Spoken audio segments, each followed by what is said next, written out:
আমার মেজ বৌমার যদি কিছু হয়েছে না রাধা মাধব,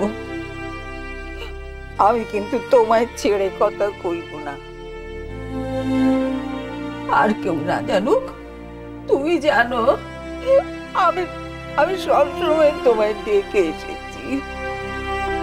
কেউ না জানে জানুক, কিন্তু তুমি জানো আমি মন থেকে তোমায় মেনেছি যে তুমি আমাদের রক্ষা করছো। তুমি কি করলে? আমার নাতনিটাকে তুমি কেড়ে নিলে। আমার বাড়ির মাঝখানে তুমি পাঁচিল তুলেছ। আমি কিচ্ছুটি বলিনি, কিন্তু আর নয়, আর নয় রাধা মাধব, আর নয়। শুধু শুধু রাধা মাধবকে দেখে কি হবে মা? নিজেদেরকেও তো চেষ্টা করতে হয়, তাই না? তবে আমার কি মনে হয় বলুন তো, আপনারা ভুলই করলেন। ওই মেয়েটার উপর ভরসা করে আপনারা কিন্তু ঠিক করলেন না। না বড় বৌমা,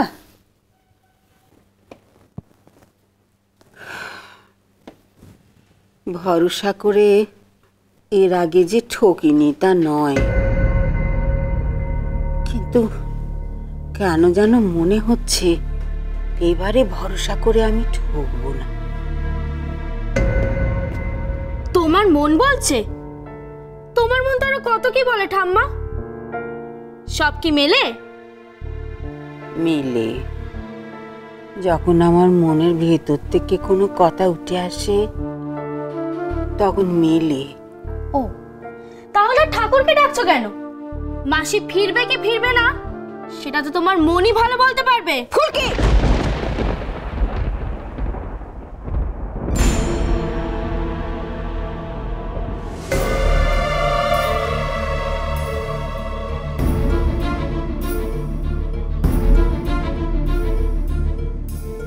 হায় রে, চিনলিনি, তাকে চিনলি নে রে ফুলকি। যার সম্পর্কে তুই এই কথাগুলো বলছিস তাকে তুই চিনতে পারলি না। সত্যি তুই অভাগী রে ফুলকি। বলো না, বলো, যা খুশি ইচ্ছে তাই বলো। থামলে কেন? মারো না, মারো আমাকে, আরো মারো। এই যে তোকে মারতে গিয়ে হাতটা থেমে গেল না, এও তারই জন্য। সে কখনো চায়নি তোকে মারতে, কখনো চায়নি এ বাড়িতে কেউ তোর গায়ে হাত। কোথায় তুই তার জন্য রাধা মাধবের পায়ে পড়ে কাঁদবি? কোথায় দেখবি ভাইটা কোথায় বসে কাঁদছে, তাকে একটু বোঝ দিবি? তা নয়, এইখানে দাঁড়িয়ে তুই কি করছিস? কি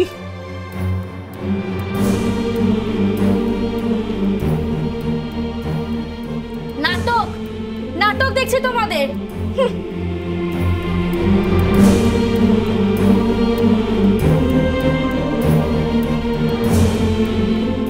আসবো?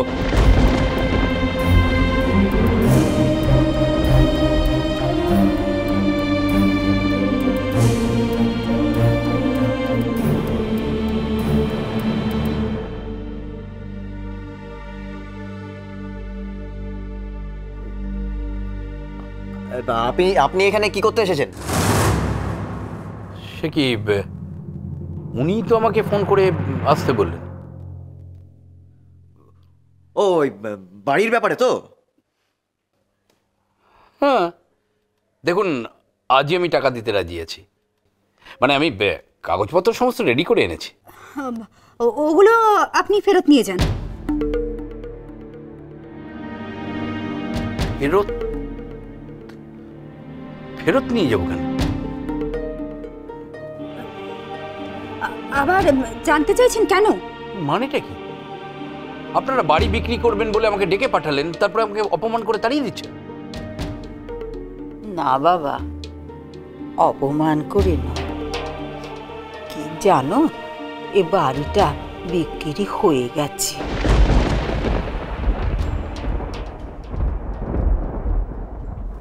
বিক্রি হয়ে গেছে? হ্যাঁ, হয়ে গেছে। আপনারা তো কম দাম দিয়ে আমাদের ঠকাতে চেয়েছিলেন, ভেবেছিলেন আমাদের দরকার, তাই না? কম দাম আমরা দিতাম, কিন্তু এত কম, অর্ধেক দাম, তা হয় নাকি? কিন্তু দাম তো আমি আপনাদের সঙ্গে কথা বলে ঠিক করেছিলাম। আহা, আপনি এত কথা বাড়াচ্ছেন কেন বলুন তো? হ্যাঁ, আরে বাবা, কত দেবেন বলেছিলেন যেন? 60 লাখ। হ্যাঁ 60 লাখ?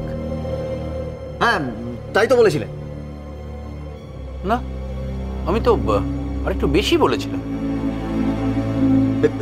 তাহলে ওই আপনার লোক বলেছিল, আপনার লোক কম বলেছিল। আমরা কি করে বুঝবো বলুন তো? হ্যাঁ, আর আর আচ্ছা ঠিক আছে, আপনি যদি বেশি দিতেন, কত বেশি দিতেন? হ্যাঁ,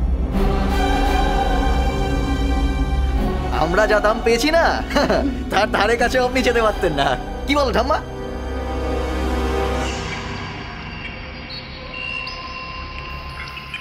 হ্যাঁ বাবা, যা হওয়ার হয়ে গেছে।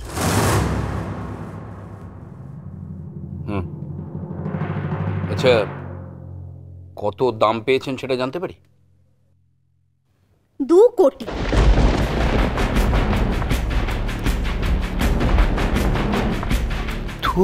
কোটি? কোটি বোঝেন তো? কোটি, 2 কোটি। কত দেবেন বলেছিলেন আপনার জানো?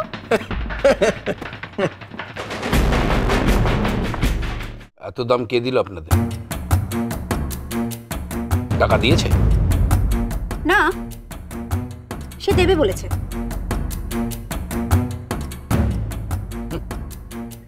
এরকম অনেক দাম আমি দিতে পারি ম্যাডাম? লোকটা নিশ্চয়ই আমার শত্রু হবে, তাই এতখানি দাম দিয়েছে। দেখুন, ওদের দাম পেয়ে আপনি তো আমাকে দাঁড়িয়ে দিলেন। তারপর ও যদি টাকাটা না দেয়, আমি কি আর ফিরে আসবো? তখন কিন্তু একুলো যাবে, ওকুলো যাবে। না বাবা, তা হবে না, আমার বিশ্বাস তা হবে না। যেকালে জজ সাহেব নিজে ঠিক করেছেন, সেকালে এর কোনো নচ্চার হবে না। আমি কিন্তু চেকটা সঙ্গে করে নিয়ে এসেছিলাম। না না, ওই চেকটা না আপনি আপনার কাছেই রাখুন।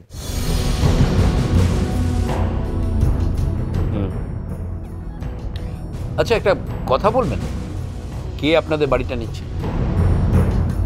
ওই তো ঝিলাম সিং নামে একজন, তবে নিজের জন্য নেবে না, অন্য কার জন্য যেন নেবে। ঝিলাম সিং? কেন, চেনেন নাকি? না, এরকম কোনো নাম শুনেছি বলে তো মনে পড়ছে না। আচ্ছা, কিরকম দেখতে বলুন তো? কিরকম আবার দেখতে ছিল? দেখে তো বেশ মনেই হচ্ছিল বড়লোক ঘরের মেয়ে। গায়ের রং বেশ ফর্সা, চোখে আবার ওই কালো সানগ্লাস পরে এসেছিল।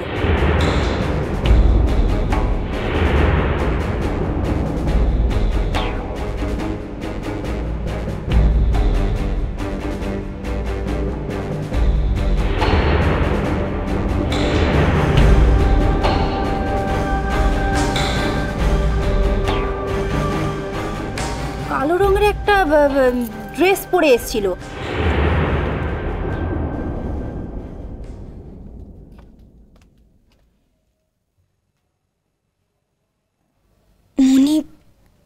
মনিকে বলবো?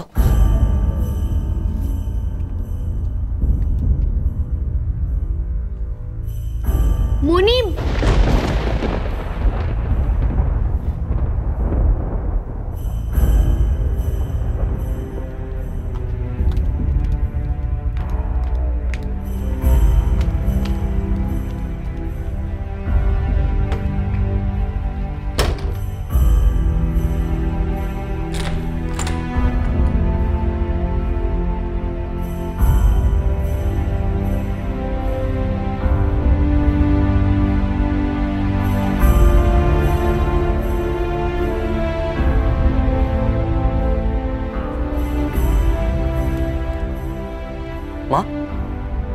আওয়াজটা কিসের হচ্ছে বলতো? আস্তে, তোর বি পুজোর ঘরে ঢুকেছে, কোনো আওয়াজ করিস না।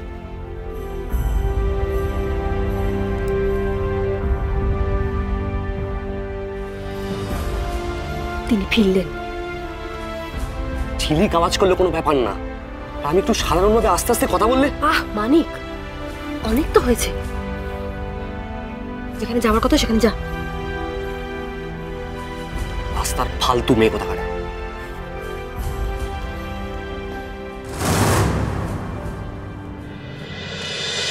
তোমায় ছাড়া ঘুম আসি না।